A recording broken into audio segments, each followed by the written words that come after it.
गणों के मुख से और नारद जी से भी सती के दग्ध होने की बात सुनकर दक्ष पर कुपित हुए शिव का अपनी जटाओं से वीरभद्र और महाकाली को प्रकट करके उन्हें यज्ञ विध्वंस करने और विरोधियों को जला डालने की आज्ञा देना। ब्रह्मा जी कहते हैं, नारद, वह आकाशवाणी सुनकर सब देवता आदि भयभीत तथा विस्मित हो गए। उनके मुख से कोई बात नहीं निकली। वे इस तरह खड़े या बैठे रह गए मानो उन पर विशेष मोह छा गया हो। भृगु के मंत्र बल से भाग जाने के कारण जो वीर शिवगण नष्ट होने से बच गए थे, वे भगवान शिव की शरण में गए। उन सब ने अमित तेजस्वी भगवान रुद्र को सादर प्रणाम करके वहां यज्ञ में जो कुछ हुआ था वह सारी घटना उनसे कह सुनाई। गण बोले, महेश्वर, दक्ष बड़ा दुरात्मा और घमंडी है। उसने वहां जाने पर सती देवी का अपमान किया और देवताओं ने उन सब का आदर नहीं किया। अत्यंत गर्व से भरे हुए उस दुष्ट दक्ष ने आपके लिए यज्ञ में भाग नहीं दिया, दूसरे देवताओं के लिए दिया और आपके विषय में उच्च स्वर से दुर्वचन कहे। प्रभु, यज्ञ में आपका भाग न देखकर सती देवी कुपित हो उठी और पिता की बारंबार निंदा करके उन्होंने तत्काल अपने शरीर को योग अग्नि द्वारा जलाकर भस्म कर दिया।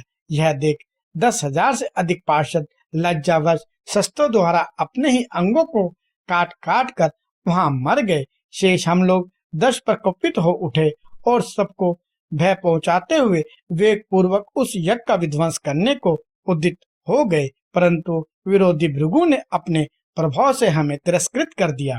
हम उनके मंत्र बल का सामना ना कर सके। प्रभु विशंभर, वे ही हम लोग आज आपकी शरण में आए हैं। दयालु, वहां प्राप्त हुए भय से आप हमें बचाइए, निर्भय कीजिए। महाप्रभु, उस यज्ञ में दक्ष आदि सभी दुष्टों ने घमंड में आके आपका विशेष रूप से अपमान किया है। कल्याणकारी शिव, इस प्रकार हमने अपना सती देवी का और मूढ़ बुद्धि वाले दक्ष आदि का भी सारा वृत्तांत कह सुनाया। अब आपकी जैसी इच्छा हो वैसा करें। ब्रह्मा जी कहते हैं, नारद, अपने पार्षदों की यह बात सुनकर भगवान शिव ने वहां की सारी घटना जानने के लिए शीघ्र ही तुम्हारा स्मरण किया। देवर्षि, तुम दिव्य दृष्टि से संपन्न हो, अतः भगवान के स्मरण करने पर तुम तुरंत वहां आ पहुंचे और शंकर जी को भक्ति पूर्वक प्रणाम करके खड़े हो गए। स्वामी शिव ने तुम्हारी प्रशंसा करके तुमसे दक्ष यज्ञ में गई हुई सती का समाचार तथा दूसरी घटनाओं को पूछा। तात शंभु के पूछने पर शिव में मन लगाए रखने वाले तुमने शीघ्र ही वह सारा वृत्तांत कह सुनाया जो दक्ष यज्ञ में घटित हुआ था।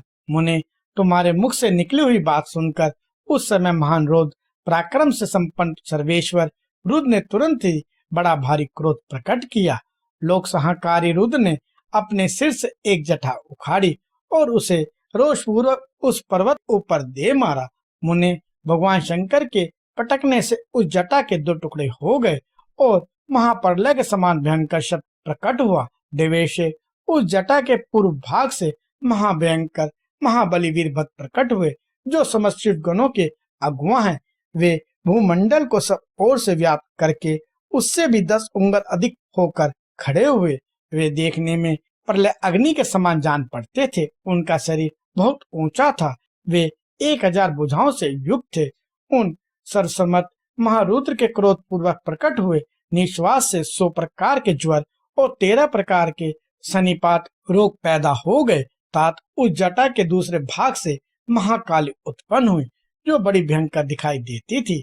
वे करोड़ों भूतों से घिरी हुई थी। जो ज्वर पैदा हुए वे सबके सब शरीरधारी, क्रूर और समस्त लोगों के लिए भयंकर थे। वे अपने तेज से प्रज्वलित हो सब और धाप उत्पन्न करते हुए से प्रतीत होते थे। वीरभद्र बातचीत करने में बड़े कुशल थे। उन्होंने दोनों हाथ जोड़कर परमेश्वर शिव को प्रणाम करके कहा। वीरभद्र बोले, महारुद्र, सोम, सूर्य और अग्नि को 3 नेत्रों के रूप में धारण करने वाले प्रभु, शीघ्र आज्ञा दीजिए, मुझे इस समय कौन सा कार्य करना होगा। ईशान, क्या मुझे आधे ही क्षण में सारे समुद्र को सुखा देना है या इतने ही समय में संपूर्ण पर्वतों को पीस डालना है। मैं एक ही क्षण में ब्रह्मांड को भस्म कर डालूं या समस्त देवताओं और मुनीश्वरों को जलाकर राख कर दूं। शंकर, ईशान, क्या मैं समस्त लोकों को उलट पुलट दूं या संपूर्ण प्राणियों का विनाश कर डालूं। महेश्वर, आपकी कृपा से कहीं कोई भी ऐसा कार्य नहीं है जिसे मैं ना कर सकूं। वीर, ना पहले कभी हुआ है और ना आगे होगा। शंकर, आप किसी तिनके को भेज दें तो वह भी बिना किसी यत्न के क्षण भर में बड़े से बड़े कार्य सिद्ध कर सकता है, इसमें संशय नहीं है। शंभो, यद्यपि आपकी लीला मात्र सारा कार्य सिद्ध हो जाता है, तथापि जो मुझे भेजा जा रहा है यह मुझ पर आपका अनुग्रह ही है। शंभो, मुझ में भी जो ऐसी शक्ति है वह आपकी कृपा से ही प्राप्त हुई है। शंकर, आपकी कृपा के बिना किसी में भी कोई शक्ति नहीं है। वास्तव में आपकी आज्ञा के बिना कोई तिनके के आदि को भी हिलाने में समर्थ नहीं है, यह निस्संदेह कहा जा सकता है। महादेव, मैं आपके चरणों में बारंबार प्रणाम करता हूँ। हर आप अपने अभिष्ट कार्य की सिद्धि के लिए आज मुझे शीघ्र भेजिए।